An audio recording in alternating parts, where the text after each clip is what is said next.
tayo ay magluluto na naman ng manok. Yan ay bawang lang at saka luya. Okay. Ito yung dried na manok, kasama doon yung balat.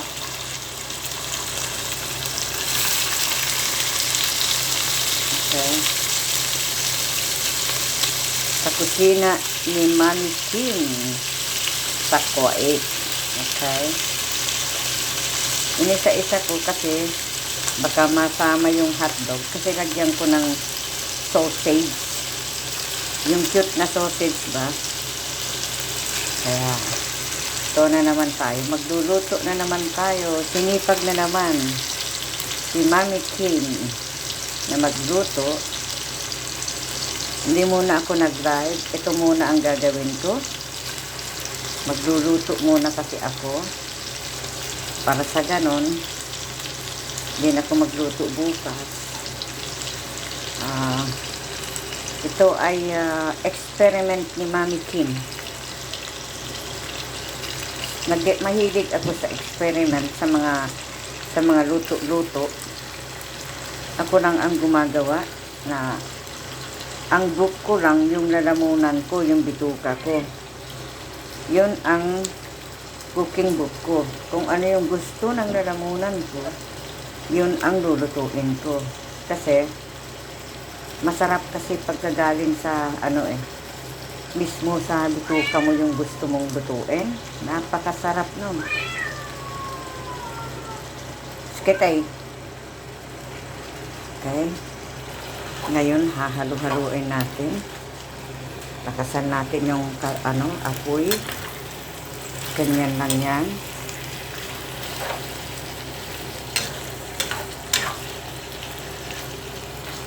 Sinasama yata. Ganito ang ihahalo ko na sausage. Yung mga cute ba? Nakatulad ko na cute. Pero yan, cute talaga. Cute siya. Hindi katulad ng nagluluto, cute na. Yan. Ang hirap talaga ng walang tagahawak. Oh. Yan. Hintayin natin yan kumulo. Then, tatakpan muna natin. Pero yan, nakamarinate na yung kanyang sahog. Okay, may sahog na yan. May betchin, toyo, tapos asin. Hindi na ako marunong, hindi na ako mahilig magbigay ng maglagay ng mga suka.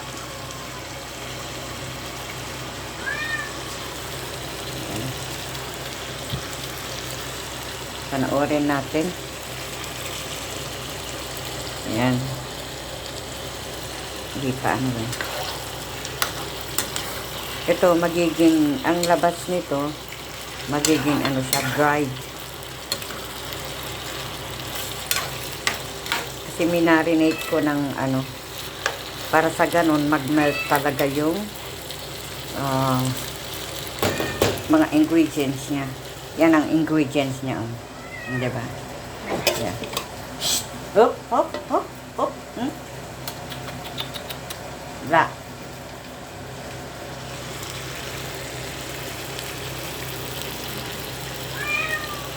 Takpan natin ng saglit.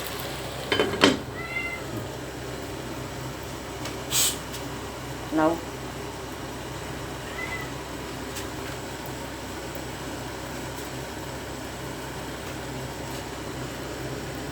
tayin natin na medyo kumulo-kulo. Dito muna tayo manood sa ito yung nakalagay sa dirata na sausage.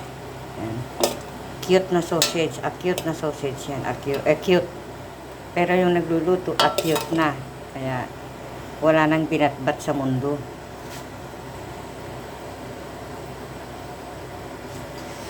Katulad ng sinasabi ko lagi, kapag magluto tayo, isama natin ang puso. Ang puso natin.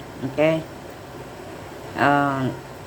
ibig sabihin doon, kasama yung puso natin. Pag nagluluto tayo, galing sa puso yung ating pagluluto. Okay, wag kayong magkamali na ihalo nyo yung mga puso. Hindi ko sinabi biyakin nyo yung inyong mga puso para ihalo dito sa ano na to. Hindi.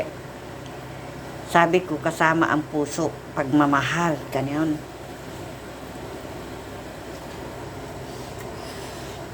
Pagkatapos nito, kala mo maraming kakain, pero share the blessing, ika nga.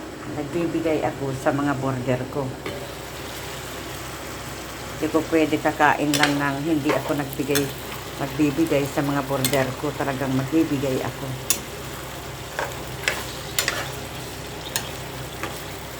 Bibigay talaga ako. Palabigay kasi ako eh. Ganon si Mami Kim. Kung ano yung meron, Mami Kim, makakatikim ang lahat. Pati yung aking mga kaaway. Makakatikim sila. Konting asin. Takpan ulit natin. Manood na naman tayo. Panoorin na naman natin. Pero, habang hinihintay natin yan, papanood ko sa inyo itong labas ng kusina ko. Ng bintana ng aking kusina. Ang kusina ni Mami. Yan. Yan. Yan ang pagkain ng mga pusa ko kasi hindi ako nakabili ng pagkain nila. Kaya pinaglaga ko muna sila ng manok. Diba? Ang ganda. O, diba? Yan ang pagkain nila. Pinalamig ko dyan kasi pagkain ng manok, ng pusa yan ha, hindi yung pagkain ng tao. Ganyan. Ganyan ako magmahal sa mga alaga ko. Ganyan din pagmahal ako sa mga alaga kong, alaga kong mga halaman. Yun, meron na, malaki na yung halaman ko na yan. Kasi mahilig ako sa mga ganyan. Yan, papakain ko yan sa mga pusa ko. Okay, nilaga ko yan. Pero may lasa din yan kasi yung mga pusa ko, mana sa may-ari. Na pihikan, kung walang lasa ang pagkain, hindi nila kakainin.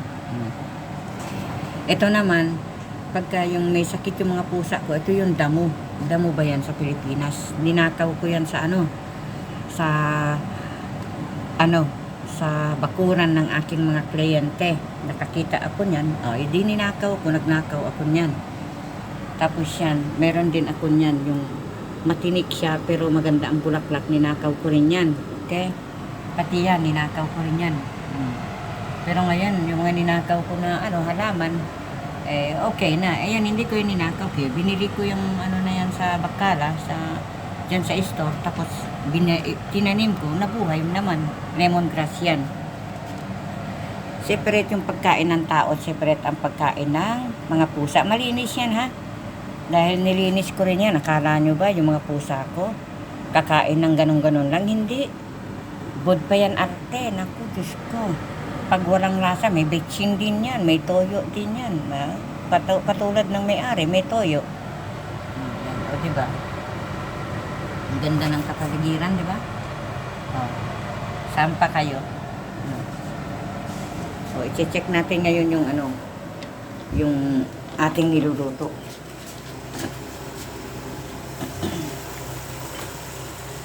Okay, wow,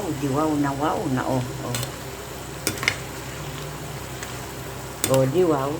Mamaya hanggang ma-dry dyan. Kasi ayaw ko yung may sabaw. Kailangan talaga dried dyan mamaya pa yan. Kaya hayaan ko lang dyan. At lalagyan natin ng sangkaterbang sili. Okay? Lagay natin ngayon sangkaterbang sili. Okay? Ito. Yan. Hindi ko na hiniwa kasi baka hindi kakain yung mga alagad ko ng pag hiniwa ko yan, baka hindi nila kayang kainin. Ako, kaya ko kainin kahit yan. Pag sabay-sabayin ko yan, okay lang. O, diba? Yan. Sangkaterbang sili yan. Mamaya, pag ma-dried na yan, saka natin ilagay yung yung ating hotdog. Ay, maliliit na sausage pala. Okay? Saglit lang. Panonoorin natin kung anong klase ba yan, masarap ba yan, o ano ba yan. O, diba? O, pasensya na ha, sa mga ano ko ha, dito sa aking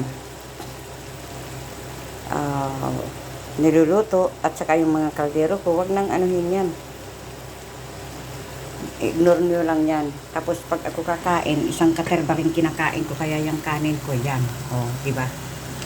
Lakas ko lumamon eh, hindi nakain kundi lamon na. Lalo pag masarap yung ulam, yung experiment ko, pag nasarapan ako, siguro puno yung isang bandihado kong pagkalaki-laki. Parang talyasi yung ano ko eh, yung aking plato, talyasi na yun, hindi na yun ano. Yan. Tayin natin. Ngayon, ilalagay natin ang sausage. Hanggang matuyo na. O, diba? Yung mga cute na sausage na yan,